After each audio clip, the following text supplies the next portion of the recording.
অমুক জায়গায় পাওয়া গিয়েছে, আনার এই হয়েছে, আনারের লাশের ওই হয়েছে, কিন্তু সঠিকভাবে কোনো কিছু প্রমাণ করতে পারেননি। তিনি আজ পর্যন্ত কি হত্যা হয়েছেন, না নিখোঁজ হয়েছেন, নাকি অপহরণ করে নিয়েছে কেউ, কারা জড়িত এর সাথে? ইন্ডিয়ার মতন জায়গায় এই হত্যাকাণ্ড ঘটেছে। এইখানে তো বাংলাদেশের মানুষের কতটুকু সম্পৃক্ততা থাকতে পারে এবং মাস্টার মাইন্ড কারা, এরা ঝিনাইদহের মানুষ খুব সহজে অনুমান করতে পারে। এবং সাজু করে মেয়েকে আসলে কতদূর কি করতে পারে এটা ঝিনাইদহের মানুষ কম বেশি ধারণা রাখে। ইন্ডিয়ার মতন জায়গায় আনারের সে যে একজন সংসদ সদস্য তাকে হত্যা করবে, এরকম কোন ঘটনার সাথে সাহায্য করে কিছু জড়িত থাকতে পারে না। আমরা তাদেরকে ছোট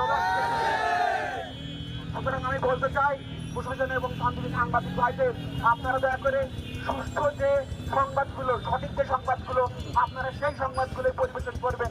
বানোয়াট কথা কোনো আপনাদের এই আপনাদের টেলিভিশনের দর্শক বানানোর জন্য যেসব মানে মুখরোচক কথা, এই সব মুখরোচক কথা আপনারা